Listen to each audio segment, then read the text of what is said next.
Welcome to the Lift Big, Eat Big show number 8. And we have the perfect topic for the perfect guest this week. We're talking about developing a killer overhead press, what I think many of us would consider the ultimate upper body dominant pressing exercise, more so than the bench press, even. And being able to press body weight is considered one of the gold standards. So we have Mona DeLacy here, elite level weightlifter, Commonwealth medalist, African champion, all of that, basically an overhead sport. And then we have Commonwealth, 2 times world's strongest man competitor, again, another overhead sport. So we have overhead pressing specialists to talk on this topic today. So we're going to start with you guys instead of me this week about the overhead press. Mona, let's start with you first. Developing the overhead press. You're a weightlifter. There's a lot of things you do there. What have you got on the cards for your top tips? So yeah, I mean, being an Olympic weightlifter, a press is one of the most important movements in Olympic weightlifting because the press is also going to determine how strong your shoulders are going to be for the jerk and also the snatches. Now, in Olympic weightlifting, one of the things that are also really important if you want to develop that strength in the overhead press, you also need to be mobile in your shoulders. And I've seen this a lot from athletes who have come from other sports, and also athletes who have done a lot of bodybuilding and then come to me for weightlifting or even from want to come and do CrossFit. And one of the biggest reasons they battle with the overhead press and even getting a full-on lockout, because obviously in weightlifting, it's not just about getting the bar overhead. You need to have that lockout and the bar needs to be in a really good position so that your head is through. The bar is either in line with your ears or slightly behind your head, in order for the movement to actually count in a competition. So the athletes come to me and they are immobile. And that is obviously one of the first things. Then if you want a strong overhead press in Olympic weightlifting or a strong split jerk, a power jerk, a push press, any of those movements, you need to be mobile.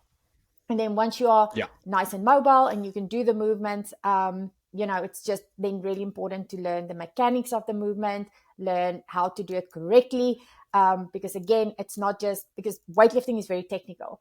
So it's not just about, okay, I need to get something over my head. You need to be able to do it properly. And even getting a strong overhead press, that's a great beginner level exercise for if you are a beginner level weightlifter. Just learning the progressions for going into a push press and then a power jerk and then ultimately into a split jerk. So when it comes to strengthening your overhead press, now my tips is always the movement you are doing, that is obviously the movement that you want to be training. But again, if you want to do some variety and you want to add, some other exercises into your training program, that will also be good for Olympic weightlifters. Things like your one-arm dumbbell presses, and also dual-arm dumbbell presses, presses behind neck, presses from the front. You can do seated presses. You can do presses, snatch grip presses. And for those who don't know, like for example, if you are an Olympic weightlifter, your general press your grip will be just wider than shoulder width. And that's also how you would then basically do your split jerk. But then the other movement in Olympic weightlifting, which is the snatch, is the wide grip movement. So again, it's important to train your shoulders and get a strong press in both of those ranges of motion. And obviously with the snatch being a lot wider, you cannot do it as heavy as what you would with a narrower grip press. But again, it's also really important to practice that. And again, if you are a beginner level athlete, or even intermediate, I would always say, practice some snatch grip presses behind neck to strengthen those shoulders. And then obviously as you get stronger, you can do things like your push presses, your drop snatches and all of those things. And then obviously training for strength, you want to do less reps, where last week when we spoke about hypertrophy, growing the shoulders, getting big shoulders. With that, obviously, you'll do a lot more repetitions. With strength movements, you want to do less movements. And in Olympic weightlifting, the range is normally between 1 and 3 repetitions. And again, if you do those kind of movements, you will always take it from either your 1 rep max snatch or your 1 rep max clean and jerk. And that will be your percentage that you will then work on to basically get your shoulders stronger. So that's more from a weightlifting perspective if you want to get strong shoulders. Nice. And remember, the press was an event in Olympic weightlifting many decades ago, and they were considered some of the strongest overhead presses. Now, the strongest overhead presses would be strongmen, considering you have to press something overhead pretty much at every single event, Com. I'm pretty sure. I mean, even here at the Austin Fit Fest last year, they were Viking press motorbikes over their head at the event here. So Yeah. there's always something. So you're always training overhead stuff. So what have you got on the cards for getting a huge overhead press? So with strongman, the press tends to be a little bit more, um, I suppose, actually more of a strict press opposed to weightlifting. So you can absolutely use your legs. Um, we also have unfortunately, too relaxed judging these days, where you can get the down signal very easily compared to weightlifting. Um, and so starting off mobility wise, I would say you don't have to have a great deal of mobility to have a big overhead press in strongman. We've seen like many examples. Guys are basically doing more of an incline press because their shoulders are so tight. But I would absolutely agree with Mona and recommend doing it. I found both myself and with clients over the years, if you neglect that overhead mobility over time, you're just constantly loading up the front of the shoulder, and you're going to run into issues, especially if you're training other events. Like there's a lot of stress on the bicep tendon, even in that overhead position. Like bicep tendonitis can be aggravated or caused over time. So I absolutely agree. Like you need to. I always recommend guys do. Like a lot of different shoulder activation drills, things that they can do to get their shoulder mobility. Like I think everyone should ideally have the ability to press a weight behind their head comfortably. Even if, so in strongman today, I'm not the biggest fan of it, but it is quite popular. It can work where guys just lean back and basically do a standing incline press. Even for those kind of presses, I still think it's worth having the mobility to be able to do a press behind the neck. Um, Even if they're going to compete that way, like with just a lean back, there's so many different factors. You could have a Viking press that's handles that are out to the side.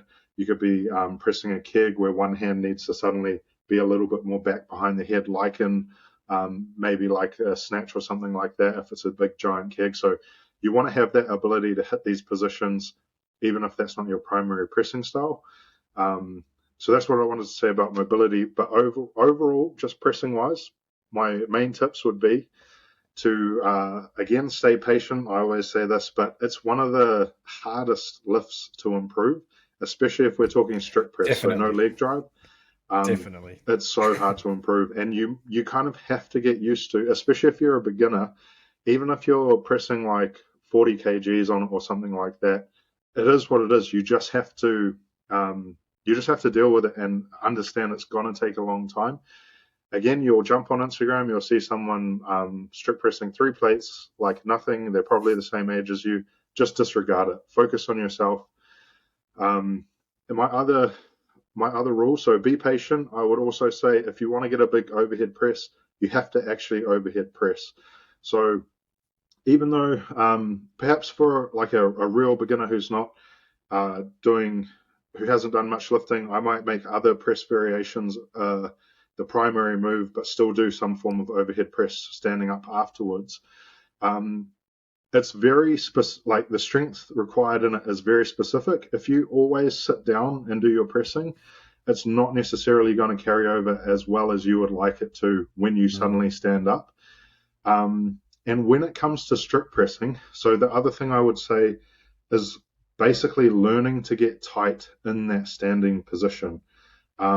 So what I like to recommend for beginners, let's say you've taken the bar out of the rack, I would start by thinking I like to cue them to drive their feet out into the ground. So these are all different cues to help you generate tightness.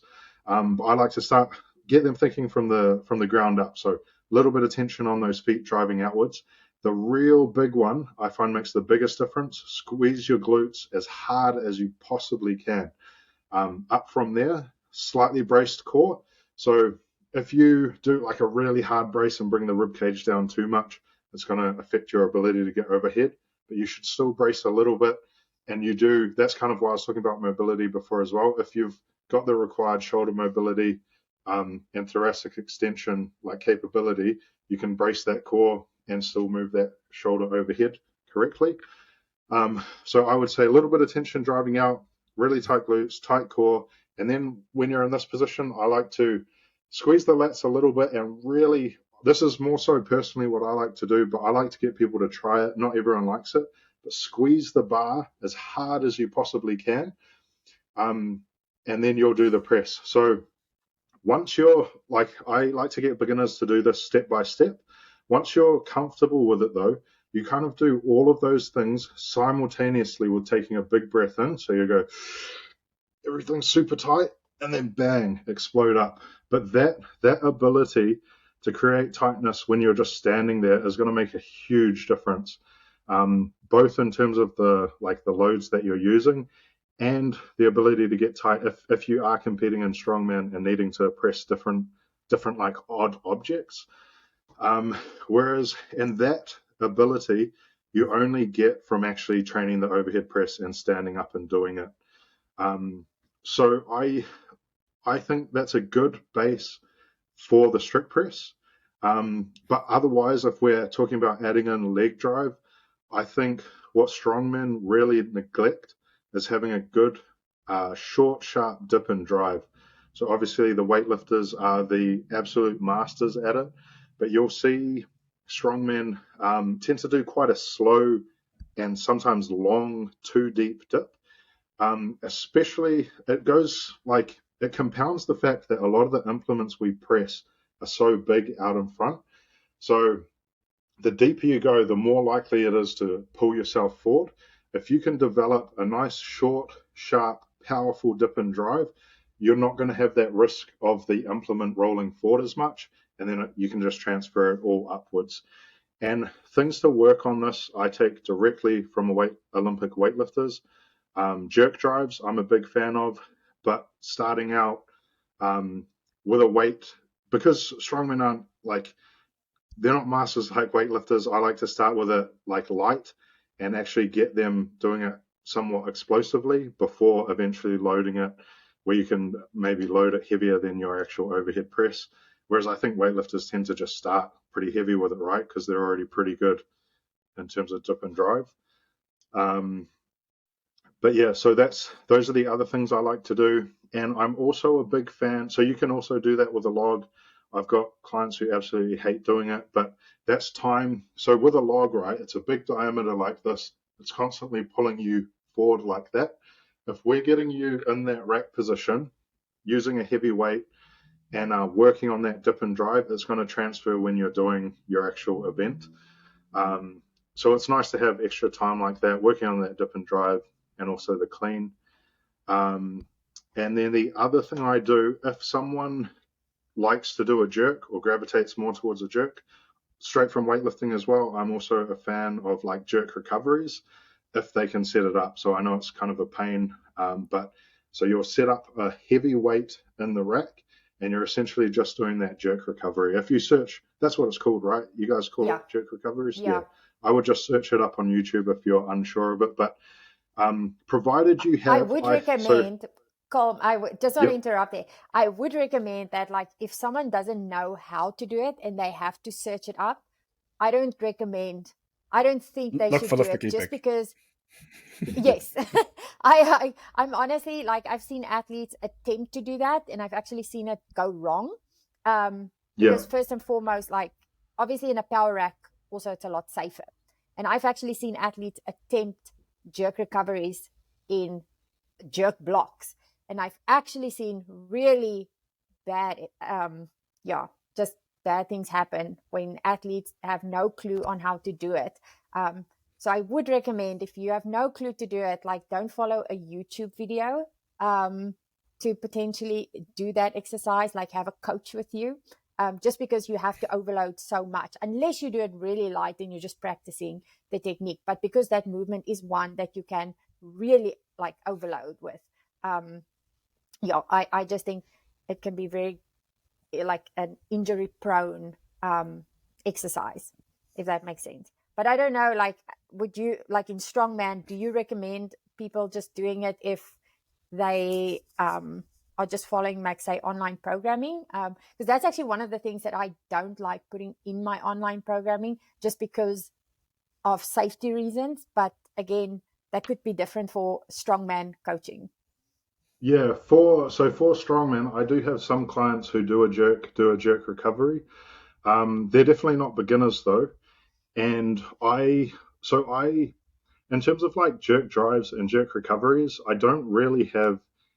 Oh, there's a couple doing what I would call super maximal, but most of them, to be honest, because they're not doing them like they're not super proficient at the like that overhead position. We just start light, so a lot of the time I'm actually having them do uh, pretty much the same weight that they're doing their overhead presses with. And then the goal is, maybe in 6 months' time, when we're pretty comfortable with the position, then we'll be doing the actually overloading it.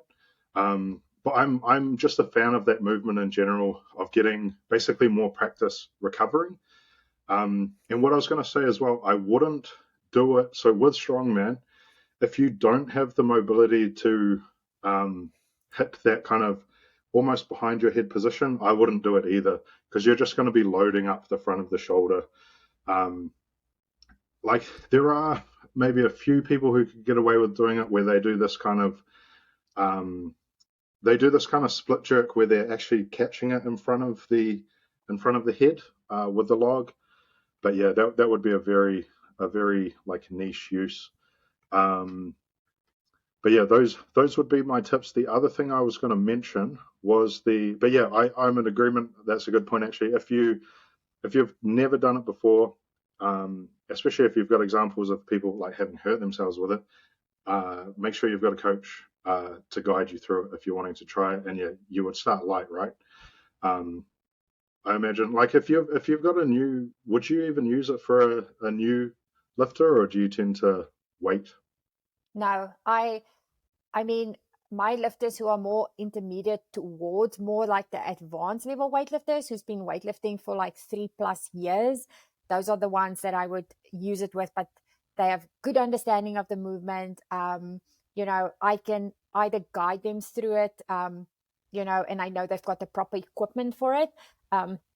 Again, because athletes will go and they might not have a power rack, so they are like, okay, I'll just do this in a jerk block.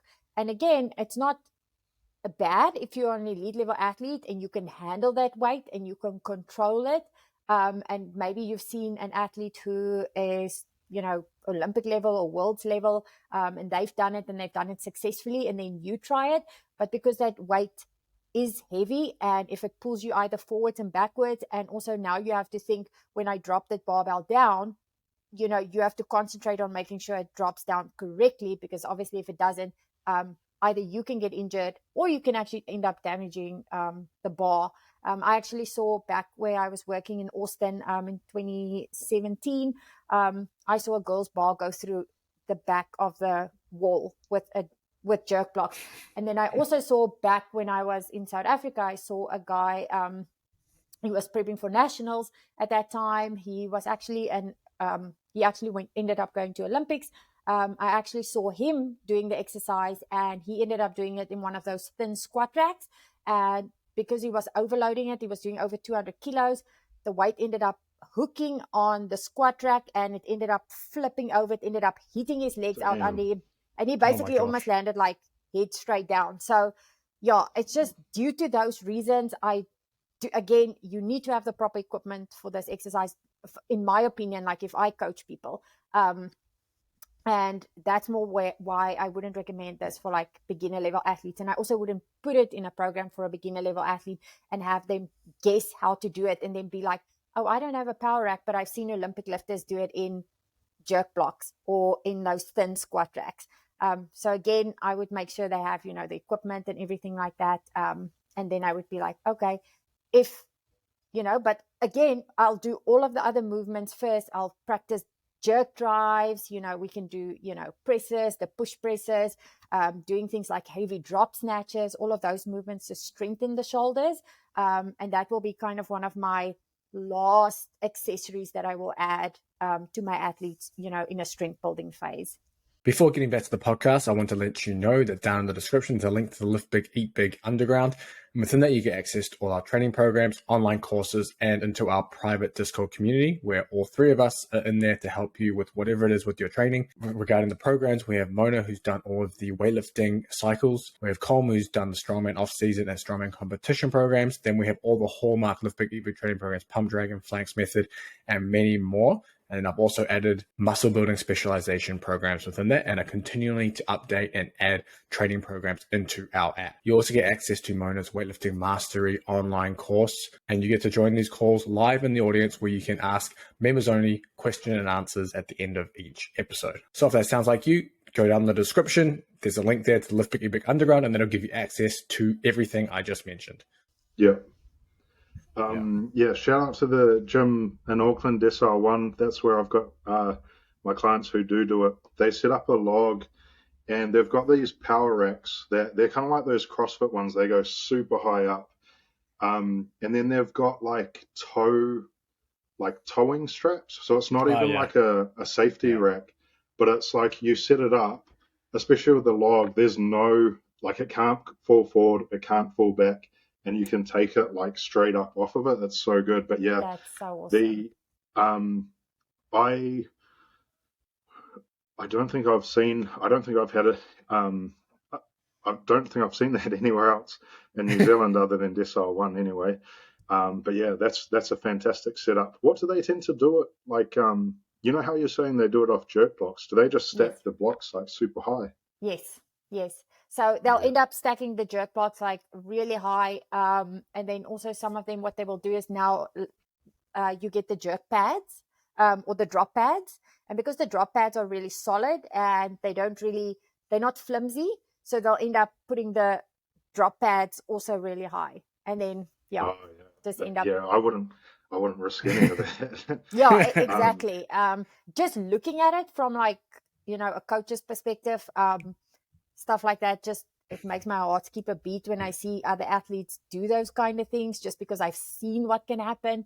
And it's like, why take a risk? And that is the kind of things that and that's the kind of stuff that some people see, and then they're like, weightlifting is bad for you, and it's not. It's just sometimes people do stupid things, and then stupid things happen. Yeah, for sure. Yeah, definitely good to be aware of. The other thing I was going to mention, so going back to more of the strict press, is like I mentioned last week, I think a good way when you do, let's say over a month or 6 weeks, whatever, you've just been doing linear periodization, adding a little bit of weight each week, which I also think micro plates are an option. I know they sometimes get a bit of hate. You don't have to have them at all. Like, so I'm talking like quarter of a kg or like half a kg plate. So instead of, say, doing 40 and then having to go up to 42.5, you could go 40 and then 40 and a half, etc. the week after. Absolutely not necessary. You don't have to do that, but I just think they're a good option, especially if you've got if you've got the income and you want to just buy some. I don't think it's a big deal to do some basic loading like that. And when you do stall, what I like to do is add in a little bit of leg drive so you can overload that eccentric. And I think that ties in well with eventually moving into leg drive for the sport of strongman. But also it just helps you learn to be more stable, but with a weight that you can still control. So that's another thing I see in strongman a bit is someone who might rely a little bit too much on the, like they're using leg drive a lot. And then if they're not competent, this even includes myself. Like, let's say I'm doing a heavy push press, right, and I'm not competent at bringing the weight down, which I'm definitely not. Like, it's a skill in itself, right, learning how to catch that bar on the way down. You can just put yourself at risk. So adding that little bit of, like, just a little bit of leg drive at a weight just a little bit over your strict press will allow you to overload, like, your shoulders on the way down. But it's not going to be, like, I've seen people they suddenly think they'll be able to do that with just doing their regular push press numbers. But once you're good at push press and leg drive, that weight, unless you've just got ridiculously strong shoulders, that weight that you're flinging up there, if you're then trying to eccentrically control it and you're not used to it, that's just another big risk. I wouldn't do that. But if you do it at weights just a little bit heavier than your strict press, it's a nice way to build it up that way. I actually Yeah. So wanted to. that's a nice, Oh, easy trick. I wanted to add now what you were saying about the small incremental plates. Now, I'm a big fan of those, especially if an athlete has a plateau, because often what athletes will do is if they want to go for 100 maxes, they, some athletes like jumping big. But I always recommend that, if you've got a certain way of loading, to change the way you load and also to kind of trick the brain as well. So if you, for example, say your max press is 50 kilos and you are used to loading, say 40, 45, 50, and now you go 55 and you keep failing. And they try again and they keep failing. Now, in my opinion, sometimes it's not necessarily like the strength. Sometimes it's just because athletes are scared. It's a new weight. They might actually, be able to do that weight easily. But, and I think it's the same with strongman. Like if you go for a new PR, sometimes you can overthink the weight. Everything just changes. Your whole technique changes. I've seen this many times with athletes. They will snatch 80 kgs and then they go 82. And then all of a sudden, technique goes out of the window.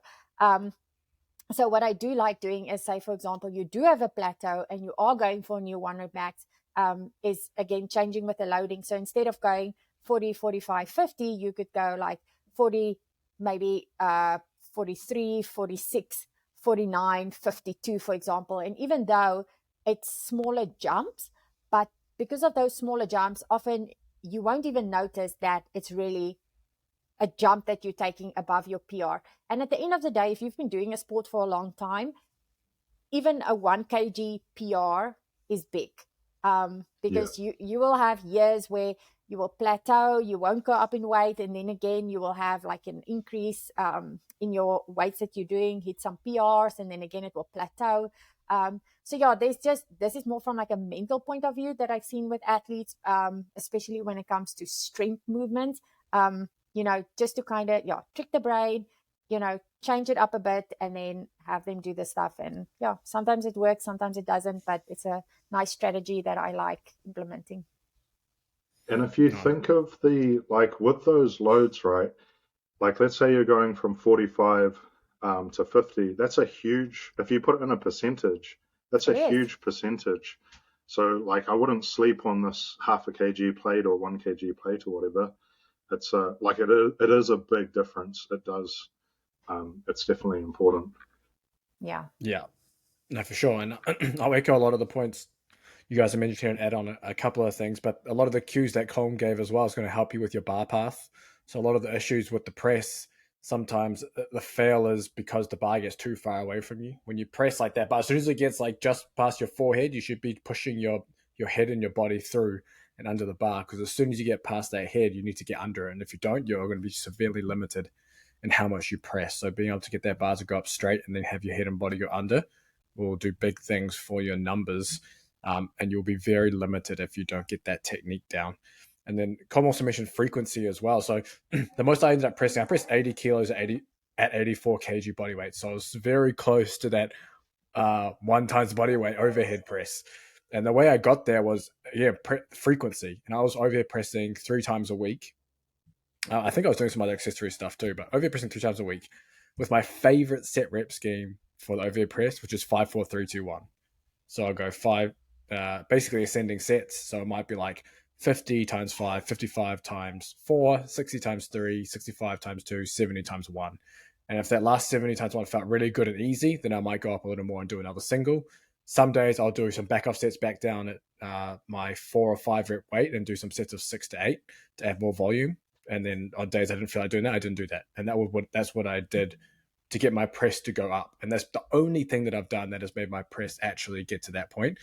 I've tried like overhead, like lockouts. So doing like partials from like the nose or the forehead from the pins. So you can overload like that top position.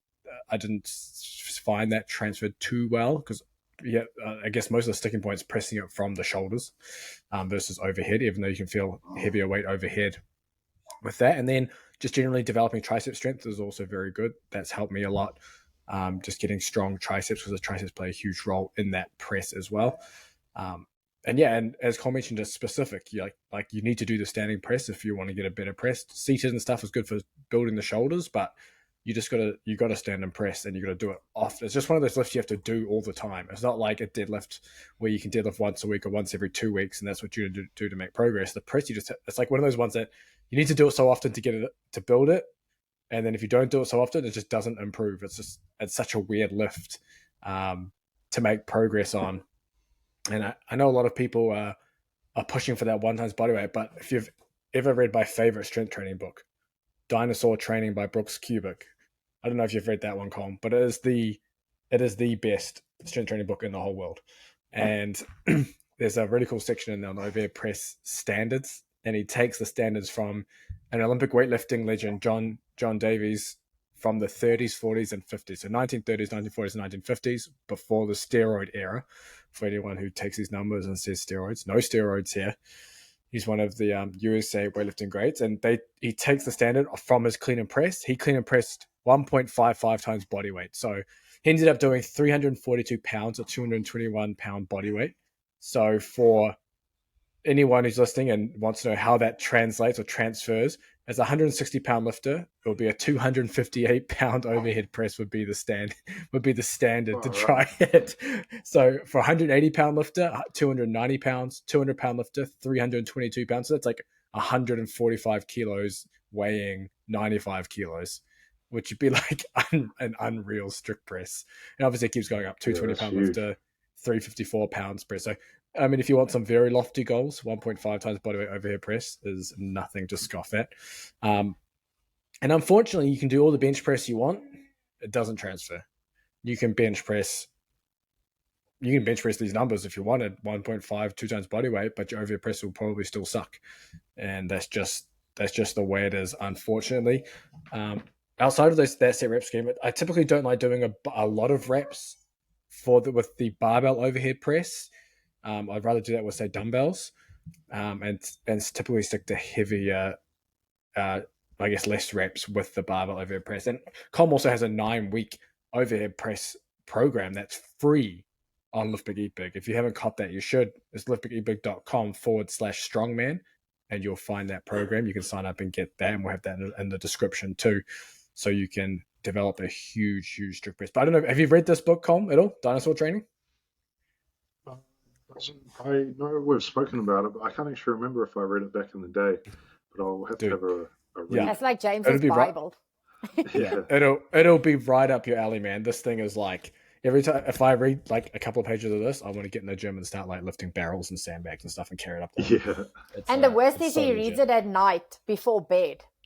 So, so so he probably has these dreams about it. Yeah, that's a problem. So don't read this at night. Actually, on Mona's in her framed medal, Commonwealth medal, I took a quote from this and got it imprinted under her medal on the frame. Yeah, very it's legit. It's What's so the legit. Dude, I'll have to find it. Yeah, or you can come back and find it. Run and grab the medal quickly and check. Well, it's hanging up on the wall. It's to do with dinosaur strength. But it's to do with. Oh wait, hang on. Is it this one? It must be on this one. Here, this is the quote. But I changed he to she, obviously, because, well, that's obvious, isn't it? A dinosaur's most essential attribute is a grim determination to succeed. Dinosaurs have patience, they have tenacity, they never quit, they never yield, they never give in. They always keep on going. It doesn't matter how long it takes to achieve any particular goal, a dinosaur will stay at it until he reaches the goal. It doesn't matter how many stumbling blocks lay in her path. A dinosaur understands that aches and pains, frustration, discouragement, and periods of stagnation are common to all who train with weights. She doesn't enjoy them any more than does the next fellow, but she doesn't let them beat her. And I have that under the medal because it took Mona 4 Commonwealth Games to get it. It's a sick book. It's a sick book. And for those that don't know, 4 Commonwealth Games is 16 years. Wait? 16 Yeah. years. I had to quickly math now. I was like, wait, that is 16 years. That's a long time. And it took a long time of, not quitting, failing, then training another 4 years for the next Commonwealth Games, and then, going through, all the setbacks and whatever, and then rebuilding again. It's just a nice, way of showing that if you've got a goal, sometimes that goal can be just around the corner. So maybe if I ended up quitting at 12 years, I would have never have won that Commonwealth medal, which is definitely the highlight of my sporting career. That's why you're a dinosaur. I love that. You got anything else to add for the overhead press before we move on to the dramas at USA weightlifting? No, not really. I do wanted to just say to Colm what I also really like when he was talking about the cues, driving the feet through the ground. When he said that, I was like, yes, that is honestly one of my favorite cues to use in weightlifting, and not just with the press, but with like all of the movements, because often what you'll see is like you'll see the athletes start the lift and like the toes will come up or the heels will come up or whatever. But as soon as I tell them, and even if I just say to an athlete, use your legs, they don't necessarily drive through the ground, because their brain will just tell them maybe, squeeze the quads or whatever, like it doesn't translate to a lot of athletes. But as soon as you say push through the ground, or like you want to push the ground away with your feet, you automatically see the athlete use their legs. And the same goes for your strict movements like your press. I mean, as soon as you do that, everything just activates. I like that when you said, they need to squeeze the butt as hard as they can. That's actually one that I haven't used, which I thought was really cool.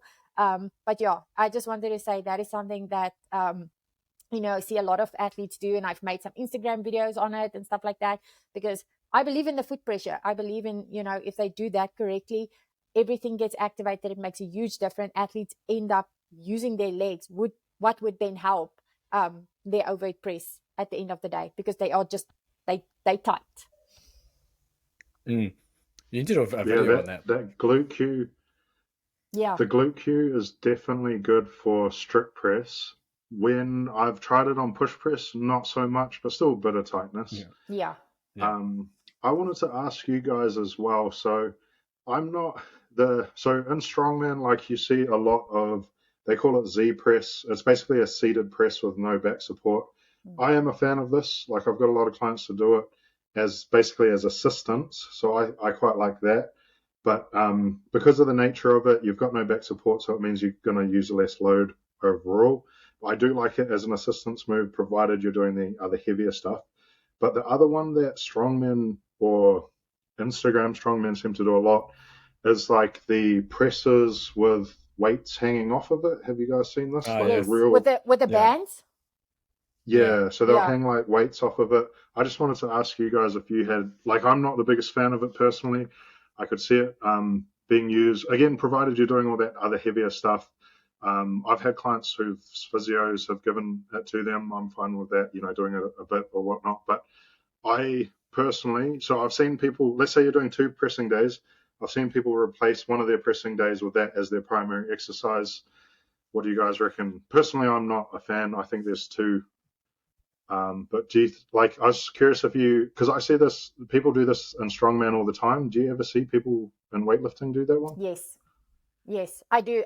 We actually know someone who does it as well. And again, I have nothing against, like, if other coaches want to do this with their athletes. I particularly don't see a benefit in it. I mean, I would train the movements first. Again, like you said, I've also seen physiotherapists give this movement. In my opinion, if an athlete, again, doesn't do this properly, they have a big chance of then also ending up injuring, their shoulders at the end of the day. I mean, the rotator cuffs are such, like, delicate, it's delicate, I say muscles or tendons or... It depends on the muscles. Yeah, okay. But in any case, I mean, the shoulders are delicate. So if you overload it again, especially in weightlifting, that is one of the things that, can just get really tired really quickly. And then obviously if it's tired and athletes end up doing movements incorrectly, that's when they end up running into problems. Like Colm was also saying, if athletes end up, pressing a bit forward.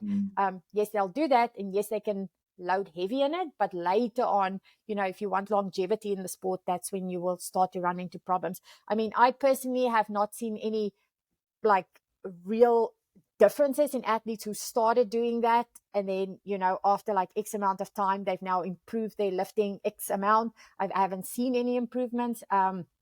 Again, if there is athletes who've done it and it's worked for them, that's amazing. But from my opinion, again, it's something that it's also just one of those gimmicks that people have just like added. But yeah, again, just same like you, I'm not a big fan of that movement. As a strength tool, like you wouldn't use it for strength as a strength tool, right? Requires Not too for much stability. You not for can't pure load it. overhead strength. I've used it with with the rugby guy who had real gummy shoulders, like heaps of shoulder Yeah. dislocations, but that's a completely different context Yeah. than just raw overhead Yeah.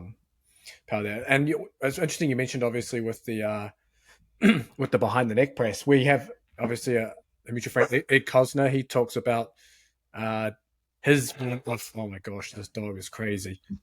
Leafy, you want to take over with the rack? Yes, just hold on. With the power rack. Oh no, you good. So obviously there's the overhead press, but you do it from the rack from behind the pins, and you can set the bar from different heights. So that means that when you set it from a different height, you don't have to go from the trap. So a lot of people struggle getting into that position and pressing overhead from behind their head from their traps. So you can set it on the pins already, and that lets you change the height, and then you don't wreck your shoulders, especially if you can't get into that position. And you do that That's seated or another standing. one.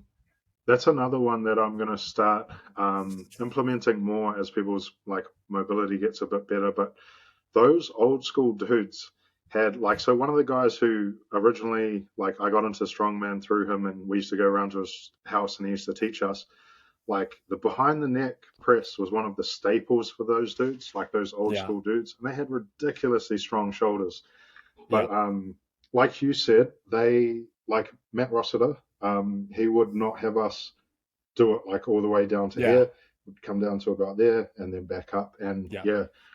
I've fallen away from it because, like for myself, just trying to get as strong as possible, I neglected those things that we spoke about earlier, having the shoulder mobility and whatnot. And then I ended up getting injured because I would try to add too much volume, basically, which would essentially all go to the front of the shoulder. But now that I'm kind of coming back, it's one that I want to bring in because I feel like it, even just for a big guy, like coming just behind the head, still requires a decent amount of mobility. Yeah. So It's a shoulder mobility that exercise. mobility. Yeah. Yeah. Under huge load. Yeah, and you can load it nice and heavy, Yeah. And then the goal is to make the least amount of sound on the pins as possible. So you don't want to bring it down fast and crash it. You shouldn't even be able to hear it like touch down on the pins. So you're controlling the eccentric all the way down behind your head, like just like what Ed says to your fat fold on your neck. But I'm not big enough to have a fat fold on my neck. So you gotta be a real big dude to have that. But essentially like just under like that crown area, and you just in that position, and then you can just press overhead again and bring it down behind your head. And it's a really nice exercise to add into your training, and open up your shoulders. I actually wanted to add with the mobility part of, getting the shoulders mobile to do movements like that. I was actually an athlete that really used to struggle with shoulder mobility. So I was one of those athletes who had my split jerk extremely wide. But obviously, again, for me, I wasn't as strong then in that position. And I always used to, when I went to compete, it would always be, yes, I would get a lot of my jerks, but I would also fail a lot of jerks just because I just couldn't get my head through. And obviously, if I'm going for like a new PR or something, it would just be too hard to like hold overhead. And that was when my coach said, let's go back to the drawing board. We need to fix this. Let's fix, technical issues. Now we're going to get your shoulders mobile. And one of the things, and that's why also I created a jerk specialization program for Lift Big Eat Big, because of this very reason. And I put a lot of the exercises that has worked for me to get my shoulders mobile and strong, to get a really strong overhead press and jerk.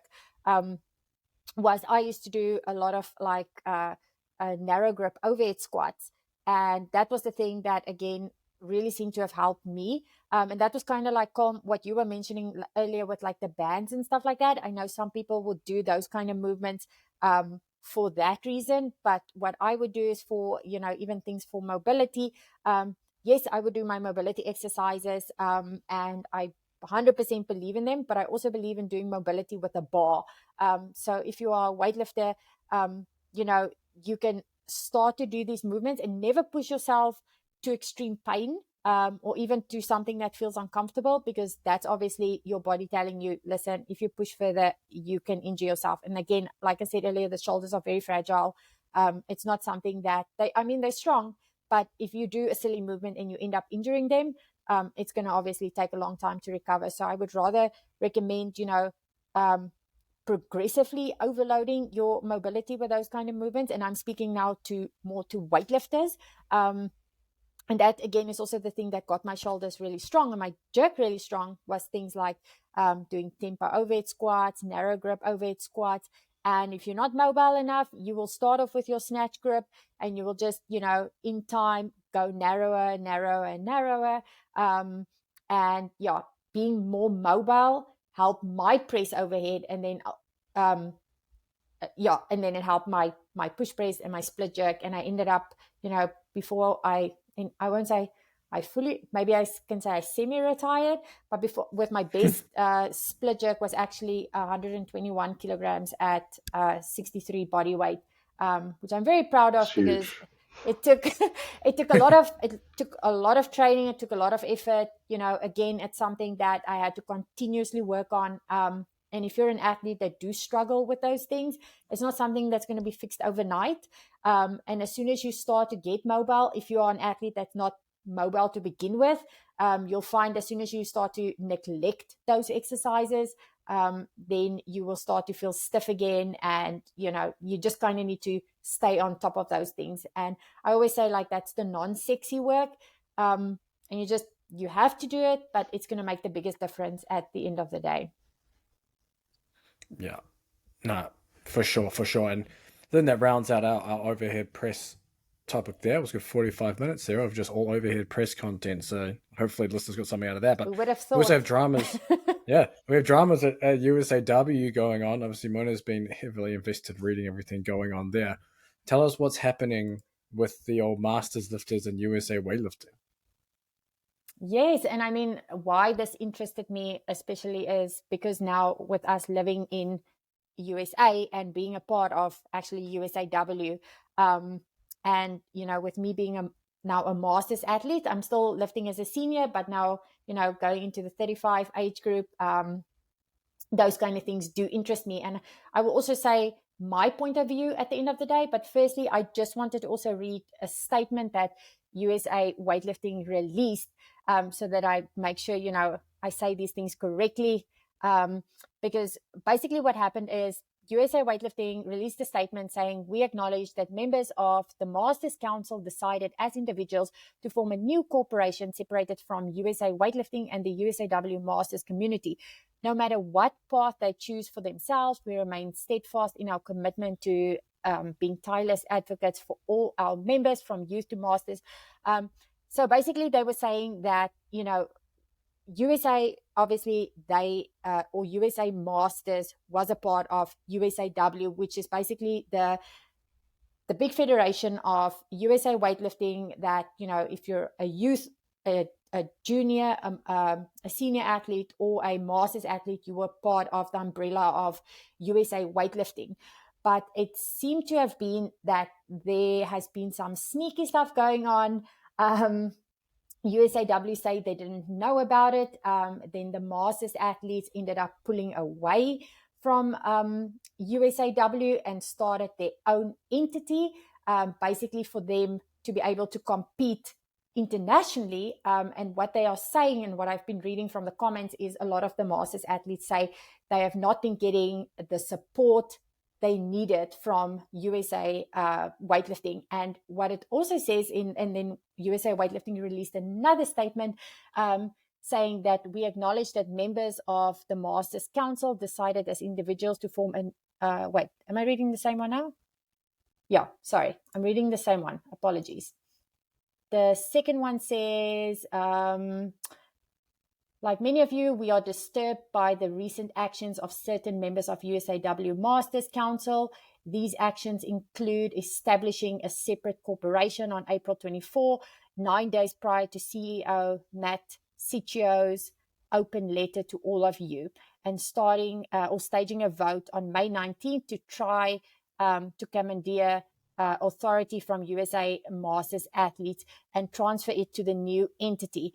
And basically, they are saying that they were doing the work, and they were going to include USA weightlifting Masters athletes by the sound of it. And USA Masters, secretly ended up forming now their own entity. And again, what I've read from the comments was a lot of athletes were saying that they weren't getting support. If they ended up winning medals, no one recognized it. It was kind of like they didn't exist. And what I did want to mention, actually, from like my opinion with all of this is, being a Masters athlete, and I feel like Masters athletes do need to get praise. They do need to, also be recognized for what they do. But I also believe that if you are a federation and your whole goal is at the end of the day building a foundation for youth athletes to become Olympians at the end of the day, because that's what they end up doing. Yes, in my opinion, again, the younger athletes or the athletes who are going for world championships, Olympic games, those kind of things, should be getting more recognition. I kind of feel that, if you are a Masters athlete, yes, you've had your time, you've been in the spotlight. If, maybe you haven't started later on in your life. And the Masters athletes kind of have to, give way for like the younger generation. I also know that with this happening now, there's a lot of confusion between Masters athletes who now don't know, because like myself, if I'm a Masters athlete, I have to be registered under USA Weightlifting as a coach. So I have to pay affiliation to USAW, and now I might have to pay affiliation to a new entity as well. So it ends up being double amounts that you have to pay to two different federations. And again, if you decide I do not want to be a part of USA Weightlifting as a Masters athlete, but you are a coach, which a lot of them are, then you cannot coach your athlete at any of the national levels. So just a lot of stuff going on there. I don't know if Colm, from like your perspective from sport, do you guys end up going through stuff like that? Do you have any like your opinions? What do you think of Masters athletes wanting to do things like that, pull away, and yeah, just your thoughts? Well, I'm like, so what was the reason, sorry, that they wanted to pull away? They were Is it saying because they that don't? they weren't getting enough support from USA Oh yeah. Weightlifting But they were financially saying wise. they were So saying they they weren't couldn't getting. compete overseas, right? They couldn't compete Yes. internationally. But why? I don't Yes. understand why. So that is what I've seen in some of the comments. Again, USA Weightlifting hasn't confirmed that. So we can't say that that is definitely what's happened. I'm not sure if athletes have competed in world level. I know that they were saying that there are athletes competing, I think, this weekend in the Pan American Championships. And Pan American is international. So I'm a bit confused with why they would say that, but athletes are still competing in those competitions, Someone's because talking USA shit. Weightlifting said, yes, they are still supporting the athletes who are competing this weekend at the Pan American Championships. So yeah, basically they weren't getting financial support and they weren't getting recognition. Yeah. Because I'm not a fan of, say, like powerlifting is very fractured. There's so many different organizations. I personally, like in an ideal world, right, I would like everyone to be in the same organization, but then because there's so many, like if you look at powerlifting, strongman's getting like this a little bit, but it's not as bad as powerlifting. But there'll be so many champions. Um, Whereas I thought weightlifting compared to powerlifting, weightlifting is a lot more streamlined, right? Like if someone's a weightlifting champion, they're likely pretty damn good at what they do. But I can understand if they're wanting to break away because they're not getting funding and they're not getting the recognition. Because like in terms of, I personally think in an ideal world, every division should be celebrated. Like I think there's Yeah. different aspects to take from each each division. So, like, say for strongman, right? It's known for the big monsters, which is fantastic. But I definitely think the other weight classes, the female weight classes, should absolutely get attention as well because there's different like people like different things out of it, but it's the same sport. So like for me, if I want to see the big mass monsters, I want to see that. I might be able to relate to that a certain way. Um, and likewise, like I think basically to me, you should be in an ideal world, you'd set it up so that the fans of the sport can appreciate each different category in their own light. And like to me, as like looking at it from a point of storytelling, the masters absolutely still have a story to tell. Like I don't think you Yeah. should throw them away and just focus on like the story shouldn't only be the young athletes or the Olympians. I can see that being maybe a focus from a marketing perspective, but to me, And also funding, because a lot of the funding for these federations comes from the Olympic committees and sporting yeah, organizations. And what they do is they want to see athletes win medals at Olympics, and if you don't, they end up cutting the funding. yeah. So they essentially, yeah. So then they only care about the medals essentially, right? Yes. And if you, so there's no, but is there like a masters? There must be masters world champs, right? Yep. Yes. Masters Worlds. So they just don't reckon like they just don't care about a masters gold medal, Because is also what you're there's saying. and in my opinion, what I'm thinking is there is again so many age groups and divisions. Like for example, there's like 35 to 39, and then like 40 to 44, and then like 45 to 49, like that. So there's a lot of categories. So again, there's often, even at world championships, you'll get two people in the category. So it's almost like if you make a total, automatically you will have a gold and silver. But there are some masters athletes that are really, really impressive, that I especially have seen from USA weightlifting, that are lifting really big weights. I mean, there was one now that lifted, I think it was, I might be mistaken, but she was one of the only masters athletes that ended up competing, and it might have been either at Pan American Championships or the Worlds. Um, and I mean, she did super well. I mean, she was top 10, um, showed that, even if you're a masters athlete, you can still lift badass weights, um, Yeah. that kind of thing. It's also inspiring to show, like, especially if you're like an older athlete, just to be like, okay, Mm, I don't have to retire in my sport. I can still, there's still a hope. There's still hope for me. yeah. Yeah. Yeah. The fracturing.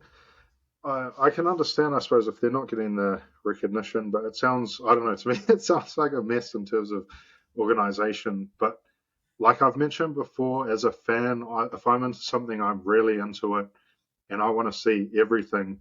And to me, I find it because they do a Masters Strongman Games now. So I think their Masters at the moment is just 40 and over. But I love seeing like Sojourners competes in it. It's a different like to me it's storytelling and it's a different story, but it's still a compelling story to me. And I think like in an ideal world, if you could somehow market that to each thing, but um, I think in the past, it's definitely been this is the one the sport just like the promotional focuses around one thing. So say for worlds, it's world's strongest man. I guess it makes sense if the medals are going to be where the funding comes from, it goes all from there. But I I'm a huge fan of masters lifting, and definitely I think the more active like we can get masters overall, even going up in categories like my actual very first powerlifting coach ever when I was like 18 or 19. He held a world record at the time. I can't remember if it was 200 deadlift or 220, but he was 70. Um, I That's just thought that was badass. badass. Like he Wow. was Yeah, 70, that's and awesome. I saw recently the world record is I think it's like 260 or maybe even near 300 now for that, like for that old. But it's yeah, I don't like that narrative of that your time has passed, your life is over sort of thing. I think there's a story from each category, but in terms of the organization side of things, like I Yeah. don't know. It just sounds like a mess It is to a me. mess, 100% a Yeah. mess.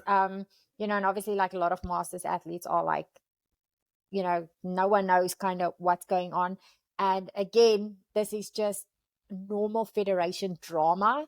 Um, and these kind of things at the end of the day with athletes splitting away, like you kind of want to also keep everyone, like you said, keep them under one umbrella, Mm. because at the end of the day, keeping them under one umbrella will make hosting competitions easier. It will, like you said, promoting the athletes, because Yeah. again, the competitions generally won't fall at the same time. I mean, I competed once in Commonwealth Championships, and they had the Masters World Championships at the same time running during my Commonwealth Champs in the same sporting arena. And after I lifted, I went to watch, and I saw weightlifters in their 80s, Yeah. super That's old, so cool. gray hair, all of that, being grannies or grandpas, and coming there and lifting weights. And in my opinion, also like seeing that, it's like, it's so amazing, because Mm. for me, that's goals. If I am 90, and just to also kind of, I just want to promote one of my friends, grandmas, who's 91, who's still training in the gym, who was wearing one of our Lift Big Eat Big shirts. I posted it. I posted it on our Lift Big Eat Big stories, but I think I need to make like an official post about it, because I loved it. I loved seeing her grandma, being 91 years old, still lifting, wearing our Lift Big Eat Big shirts, because it kind of also shows you that, in the strength world, um, sport also keeps you young. Doing strength training keeps you young. There's a lot of benefits to it. So if they can promote it, they can at the end of the day also promote health for the older people. Yeah. And they can promote health, especially when it comes to female who, as they get older, bone density decreases. So doing strength sports can have a lot of benefits for them. So yeah, like listening to your opinion now, I think it's very beneficial to, still make sure that, each place there's a place for each category. There's a place for each age division. Youth athletes, it's amazing to see the up and coming. But at the end of the day, once you get to that older age, it doesn't mean that sport is over for you. And I Yeah. almost feel like being in your 80s and 90s, and if you still lift, that's almost more impressive than seeing a very, very young person lift. Just because you're like, Mm. oh my gosh, I cannot believe, where most people at that age would not do anything. Yeah. I would like. I dream of a world. This is probably never going to happen. But like, let's say you had, say, weightlifting, and you had all these categories, right? And you had, I don't know, you like, I look at shows like American Idol and all that kind of crap. And to me, they do like a lot, like to me, a lot of the, I know they pick out certain people with interesting stories, but a lot of it to me just honestly is just bullshit. But they've got all this marketing around it that makes it look so cool. But if you could do that for each specific category, to me, you're suddenly now promoting instead of like these. Um, I think a lot of them are just, they make up shit for attention and whatnot in these reality type shows, but there are some genuine ones. But if you had that on TV, that you're constantly promoting these older athletes doing like stuff that when I grew up, like I would never hear of, say, someone even 60 like lifting weights. The outlook on life was that you don't want to do anything because you're older, so you'll get hurt. But imagine if you grew up, say Mia is growing up in this world where you turn on the TV and you got like 90-year-olds lifting weights. Suddenly it's normal and just it's gonna like I don't know. We're getting far off topic in a way, but like the impacts on the healthcare system, like people are more healthy. Um, Yeah. like yeah, it would just spill over to so many things. And I think the another aspect of say the younger athlete, um, people retiring or getting injured and retiring, like falling into like depression and that sort of thing. If you suddenly know that no, like I could be lifting, like say me, I'm 30, 34. I'm 34 yet. So if, let's say I was going to live to 90, I still got like well over half my life. Um, and there are people though who maybe they'll get injured playing rugby or whatever, can't do it anymore, and they'll just fall off. I mean, we've all seen it, right? You've seen athletes get hurt or whatever, and um, in a way, though, basically, I'm saying if they could still have a goal to chase, maybe it's not the number one thing in the world, but it would allow them to kind of keep on that path, if you know what I'm saying. Yeah. Does that But make imagine sense? saying, Yeah. but imagine saying like, my granny is a world champion. I Yeah, think that like sounds so amazing. But like you were saying also, like it, even though you were saying like you're going off path, but you're actually not, because these are things that have like USA weightlifting looks at it as like a whole, or whatever's going on, you know, obviously like we don't know the inside scoop, but just what they've released. But if people would look at that kind of stuff as like a whole and think, you know, the longevity of like showing how sport can change a person's life, not just for now taking an athlete to Olympics, but what happens after that. because there's not really any pathway like after a day, especially like um, for professional athletes. Like yeah, you see heaps of them get into strife afterwards, or they just let it all go. Um, but yeah, I don't know. I feel like that would, in an ideal world, that would just be awesome. Yeah. Maybe not combat sports. um, Well, there was a like video today. A weightlifting. jiu-jitsu 70-year-old dude got his brown belt in jiu-jitsu. Oh, There's a video today jiu-jitsu I could posted. see. Yeah. Yeah. But yeah, guy Yeah. like Not kickboxing or 70-year-old Yeah, MMA fight. that's yeah. death. I don't know. That's how you But die. there's a death. market for it. Yeah. That is how you die. But I think we'll wrap it up there. We've gone over the hour here, but make sure you tune in next week as well. We have more podcasts every week. Also check out the website, the Lift Big Big Underground has all our training programs, including strict press program. You can get that for free, liftbigibit.com/strongman. We have all the training programs within the app.